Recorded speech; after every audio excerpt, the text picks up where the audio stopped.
Hey everybody, Luxinda Swirl here.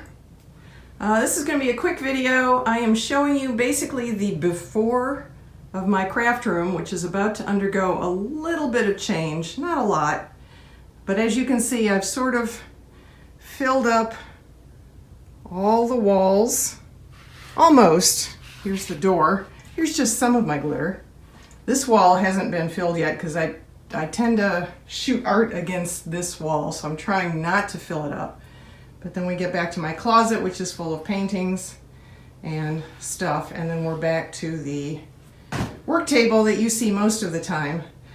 So what's going to happen is, sorry if I'm going too fast and making you sick, I'm going to be packing up everything on this wall, all of this stuff, and putting it aside, and then the nice construction people are going to put a big ass hole in this wall and turn it into an oversized doorway that will have one of those sliding barn doors on it on the other side. The other side is a spare bedroom, and I was initially going to just take this wall out and make it one giant craft room, which still appeals to me, but it devalues the value of the house, which is a 3-bedroom. It would turn it into a 2-bedroom and it wouldn't be as resellable, and I have to think about that for the future. So instead I'm putting in a doorway with a sliding door that will be on the other side of the wall, so it won't take up any space on this side, and when it's slid open I will consider the room through that doorway to be part of the craft room.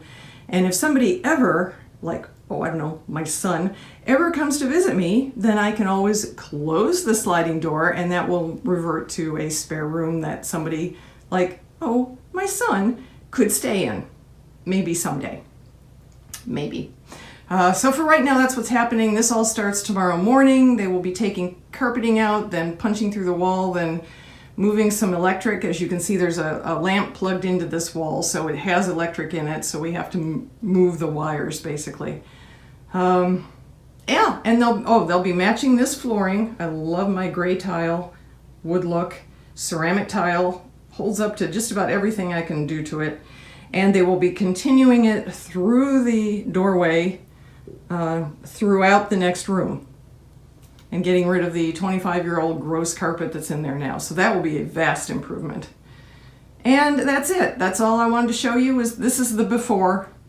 And maybe I'll come back briefly and show you after I've packed all this stuff up and the shelves have moved, but it will just be a bare wall, so I probably won't bother.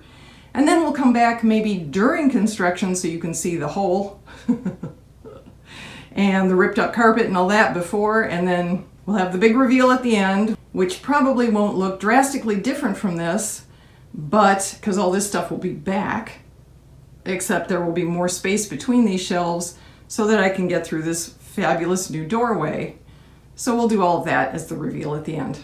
Thanks everyone, stay tuned. Quick update after the first day of reno work. Here's the new hole in the wall. I'm not in the craft room, I'm in the room, the empty middle bedroom that I'm basically expanding into. Here's the craft room from the other side because it's all kind of plasticed off right now.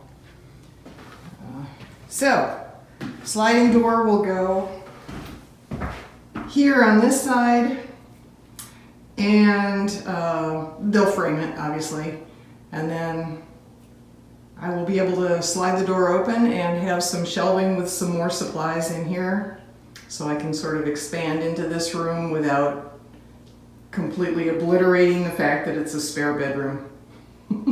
So that's our update. Stay tuned. Okay folks, here's basically the big reveal, such as it is. Let's walk into the craft room. Whoa. Truth be told, it actually doesn't look a whole lot different than it did. You'll have to take my word for the fact that it is much more organized than it was. Part of what getting ready for this reno did was force me to purge everything I really didn't want to keep. And there's some things still here, now that I'm looking at the video, that I'm questioning why I kept those. But I put all my inks a little more in order. Cups are stacked.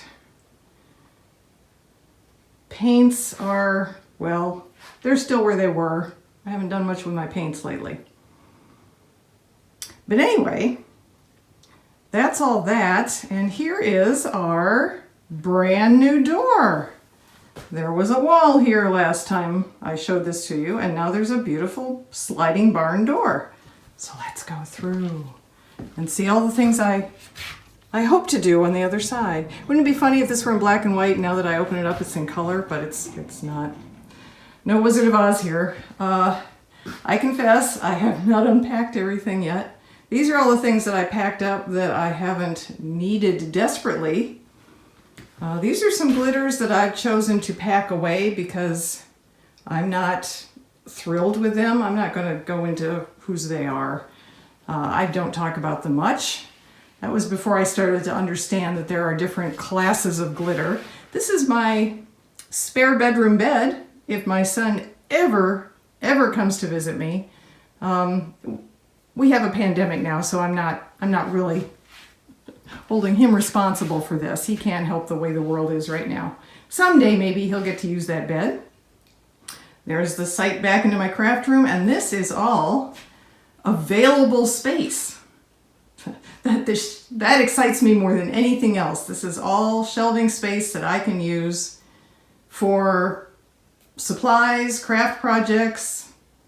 It's so exciting. I love empty shelves, and they don't stay empty very long. And then I've stacked all my unused canvases over in that corner.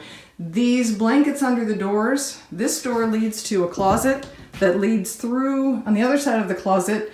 Unfortunately, not to Narnia. It only goes to my bedroom. So I have blankets down here. This goes out to the hallway.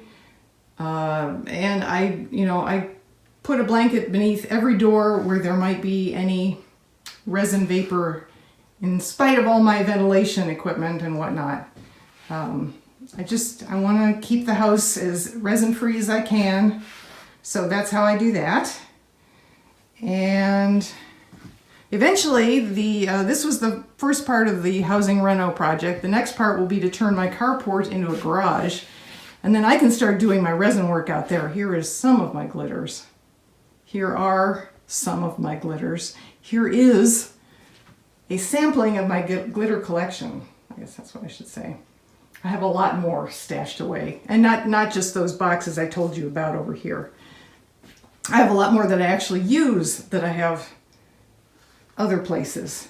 Let's go over to the closet. I haven't shown you this yet because it's kind of a mess still. I have stored many of my favorite paintings up here. And then down here, I've been using these bins for all of my silicone molds, and I have a lot. Here are some glitters in this basket. The basket is just something I grabbed to put the glitters in, but these are from recent boxes of Glitter Chimp and Fran's Glitter and More unboxings that I've done. I haven't put those away yet because I don't know where to. There's the Victoria's Secret box from A Little Extra. That's going to be shipped out very soon. And here is my my four-arm cup turner that is not being used right now, so it lives in here when it's sleeping. And I think that's about it. So, just wanted to show you my craft space where I create all my little magic projects and do lots of swearing and pulling of my hair and, gnashing of my teeth. And going, ooh, when things turn out well. Thanks, everyone. Stay safe. I'll see you in the next video.